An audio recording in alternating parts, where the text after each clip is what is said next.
Bonjour. Aujourd'hui est un autre jour. Aujourd'hui, nous allons faire une vidéo pour parler plus particulièrement d'une chose vraiment pertinente. En fait, on voit depuis un certain temps des personnes qui prennent le pouvoir. On a vu le cas de Dadis Camara, le capitaine Dadis Camara au niveau de la Guinée. On a vu le président Traoré, Ibrahim Traoré. On a vu au niveau du Mali, au niveau du Niger avec Tchani, le président Tchani. On a vu au niveau du Gabon, des personnes prennent le pouvoir. La question qu'on peut se poser, c'est quelles sont les qualités d'un bon chef d'État en Afrique? Ou de façon générale, quelles sont les qualités d'un bon chef d'État de façon générale? C'est à cette question-là que nous allons répondre aujourd'hui dans cette vidéo. Parce qu'on a l'impression qu'il y a des personnes qui sont au pouvoir mais qui ne savent même pas quelles sont les véritables fonctions et quels sont les enjeux que ces personnes-là ont à défendre.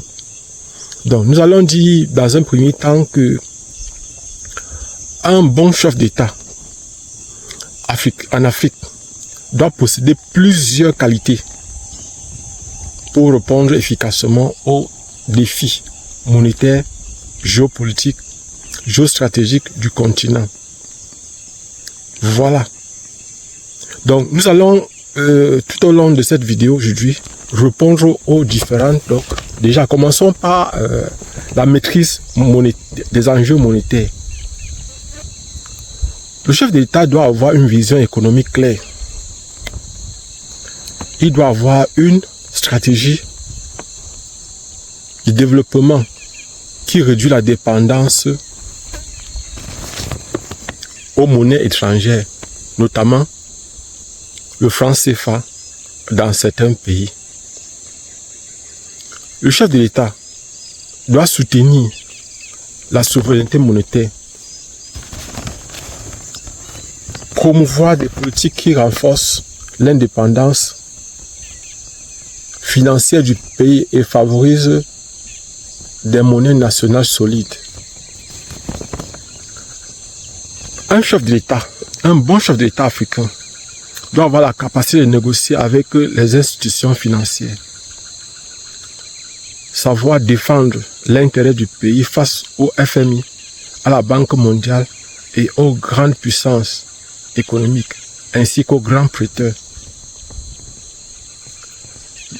Un bon chef d'État, nous sommes toujours pour les enjeux monétaires, doit savoir promouvoir l'industrialisation et le commerce intra-africain. En faisant quoi? Donc en transformant,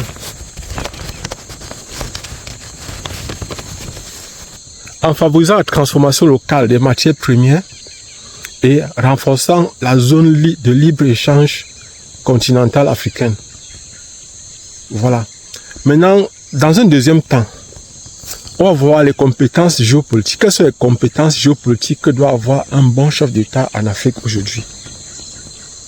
Donc, on va commencer par la compréhension des rapports de force mondiaux. Il doit comprendre quels sont les rapports de force mondiaux, c'est-à-dire quelles sont les différentes forces qui existent dans le monde, quelles sont les différentes puissances avec lesquelles il faut traiter. Donc, nous allons commencer et comment ça va se produire en anticipant les stratégies des puissances étrangères, c'est-à-dire comme la Chine, les États-Unis, la Russie, la France, etc. Et protéger les intérêts nationaux. Maintenant, toujours dans les compétences géopolitiques, un bon chef d'État doit avoir le leadership diplomatique. En faisant quoi? Il doit jouer un rôle actif dans l'Union africaine et dans les alliances régionales pour renforcer la coopération entre les États africains. On continue toujours. En ce qui concerne toujours les compétences géopolitiques, quelles sont les compétences que doit avoir un bon chef d'État? Il doit avoir la capacité de diversifier les alliances. Ne pas dépendre d'un seul partenaire international, mais entretenir des relations avec plusieurs blocs, les BRICS, l'Union européenne, les États-Unis d'Amérique et bien d'autres. Un bon chef d'État doit aussi défendre la souveraineté nationale En faisant quoi? En résistant aux ingérences étrangères qui entravent le développement du pays, et il doit promouvoir l'autonomie des décisions stratégiques. Voilà.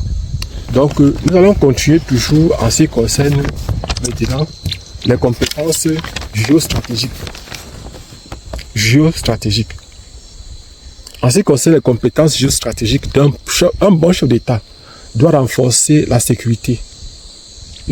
Pour la sécurité et la défense nationale, il doit renforcer la capacité militaire locale et ne pas dépendre uniquement des interventions étrangères pour lutter contre les menaces terroristes et aussi des mercenaires et bien d'autres.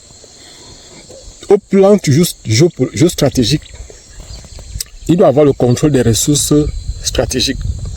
Un bon chef d'État doit avoir le contrôle des ressources stratégiques. En faisant quoi? En protégeant les minéraux, les hydrocarbures et d'autres richesses naturelles contre les exploitations abusives des multinationales. Toujours en ce qui concerne les compétences géostratégiques, un bon chef d'État doit anticiper les conflits. Donc, en faisant quoi? En mettant en place une diplomatie préventive pour éviter les guerres civiles et les tensions régionales. Voilà. Nous, on va toujours continuer en ce qui concerne les compétences géostratégiques d'un bon chef d'État africain. Il doit aussi promouvoir une autonomie énergétique et alimentaire. En faisant quoi? En investissant dans la culture, dans l'eau, dans l'énergie et sécuriser l'approvisionnement du pays face aux crises mondiales. Et voici d'autres qualités. Il peut arriver que ce chef d'État ne soit pas visionnaire, mais s'il est visionnaire, voici d'autres qualités qu'il doit avoir en ce qui concerne la souveraineté nationale et la stimulation de l'émergence. Donc, je dis bien si ce chef de l'État-là est visionnaire, alors au plan stratégique toujours, il va développer des armes dissuasives, tout en évitant les conflits avec les pays voisins et la sous-région ou le continent, tout en respectant aussi, par exemple, le respect de la prolifération des armes. Donc, ça va dépendre. Toujours, au plan stratégique, la conformité aux engagements internationaux. Donc, de nombreux pays africains sont membres signataires des traités internationaux visant à limiter la prolifération des armes. Le respect de ces engagements est essentiel pour maintenir la crédibilité diplomatique et éviter les sanctions. Mais pour la souveraineté d'un pays, il faut, pour moi, en fait, ça ne dépend que de moi normalement, un pays doit développer, surtout nous en Afrique, nous devons développer les armes dissuasives. Nous avons l'uranium, nous avons en fait tout pour pouvoir le faire. Nous avons les compétences intellectuelles, nous avons les compétences matérielles. Qu'est-ce qui nous manque?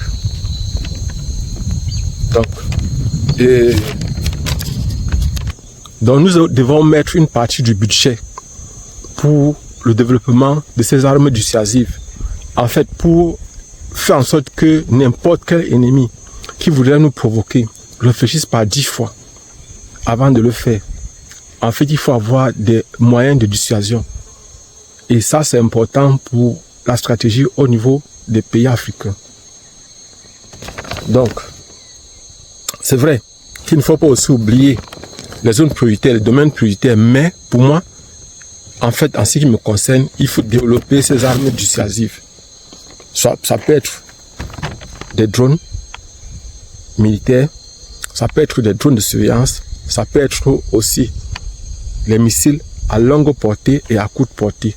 C'est possible qu'on développe ces genres d'armes de dissuasion. Et on peut même développer le nucléaire civil et voir comment on peut enrichir l'uranium pour pouvoir obtenir. Nous avons les matières, nous avons tout. Qu'est-ce qui nous manque? Donc, maintenant, toujours en ce qui concerne la stabilité, les qualités d'un bon chef d'État visionnaire. Alors, il y a la stabilité régionale. Bon. C'est-à-dire, mais en développant tout ça, il faut tenir donc compte de la stabilité, c'est-à-dire des autres pays, des pays voisins de la sous-région.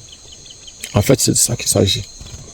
Donc, maintenant, il y a aussi la création des industries pour l'émergence économique. Ça, c'est toujours pour un chef d'État visionnaire. L'industrialisation est largement reconnue comme moteur clé du développement économique.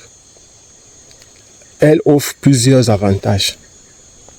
Dans un premier temps, la diversification économique. Développer des industries locales réduit la dépendance aux exportations des matières premières brutes et favorise la production des biens à valeur ajoutée. Ça, dans un premier temps. Donc, deuxième temps maintenant, la création d'emplois. C'est-à-dire la création des industries, des entreprises locales génère des opportunités d'emploi, contribuant ainsi à la réduction de la pauvreté et l'amélioration des conditions de vie des populations locales. Dans un troisième temps, renforcement des capacités technologiques. Investir dans l'industrie stimule l'innovation, le transfert de technologies et le développement des compétences locales. C'est vrai, je ne veux pas vous cacher, moi je n'y crois pas trop au transfert de technologies. Je n'y crois pas vraiment. C'est-à-dire, moi je crois qu'il doit y avoir le développement local. Je me souviens de ce qu'avait dit notre père, Houphouët-Boigny. Il avait dit qu'il n'y a pas de transfert de technologie.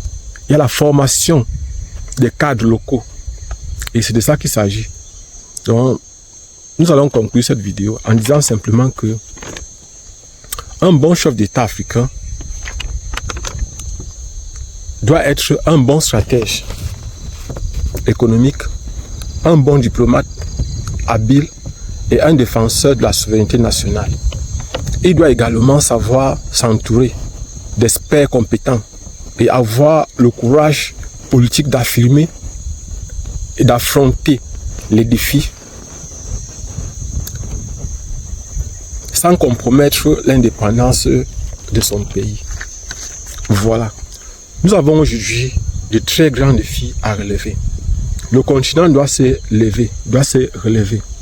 Et aujourd'hui, ce continent ne peut pas se relever sans nous, sans vous. Nous devons laisser un héritage, et un véritable héritage à nos enfants et à nos petits-fils. Donc voilà par exemple les qualités. J'ai essayé de donner de façon brossée quelques qualités d'un chef d'État visionnaire. Je dis ça pour que parfois, en voulant comparer peut-être un chef d'État, en voulant étudier le comportement des hommes politiques, on peut s'appuyer là-dessus pour voir si dans leur programme, il y a quand même quelque chose qui ressemble à ce que j'ai cité ici dans cette vidéo. Abonnez-vous et partagez au maximum possible cette vidéo. Et je précise que finalement, je n'ai pas créé notre chaîne YouTube. Finalement, nous allons continuer la géostratégie dans cette chaîne. Donc abonnez-vous et partagez. Il n'y a que 1,7% de personnes qui voient nos vidéos qui sont abonnées. Donc il y a 98,3% qui voient nos vidéos qui ne sont pas abonnés. Qu'est-ce qui vous empêche de vous abonner? Abonnez-vous. Partagez le maximum possible la vidéo. Et encouragez-nous à faire d'autres vidéos semblables à celle-ci. Je suis actuellement dans ma plantation. Vous voyez par exemple là. C'est la parcelle que j'ai louée. Donc je suis en train de nettoyer toujours actuellement si. Il reste une petite parcelle, donc peut-être c'est, je crois, peut-être 50 mètres sur 50. Il y a travaillé la plus grande partie. Donc ça reste simplement cette petite partie à partir de là-bas. Donc je vais entasser ce que je peux entasser aujourd'hui. Et voir si y a la possibilité. J'ai déjà une partie des boutures de manioc. Et actuellement il ne pleut pas depuis. Ça fait que même mes voisins, vous voyez par exemple, j'ai les voisins là qui ont les 25 hectares, les 5 hectares, les 8 hectares, tout ça comme ça. Mais jusqu'à présent, les gens ont peur de s'aimer parce que depuis un certain temps, il ne pleut pas. Et je suis proche d'un marécage, parce que le marécage ici. Donc actuellement là, il y a 2 fûts qui sont déjà prêts que je peux amener ici pour le système d'arrosage. Parce que si ça persiste, je serai obligé de venir ici. Mais maintenant, il y a l'autre problème, c'est qu'il faut acheter les tuyaux. Il doit acheter les tuyaux pour pouvoir tirer l'eau et arroser les champs. Et vous voyez, ça ne sera pas facile. C'est comme quand on fait les cultures et puis c'est comme si c'était la culture maraîchère. Bon, on va essayer de voir ce qu'on peut faire. On se voit prochainement, Inch'Allah.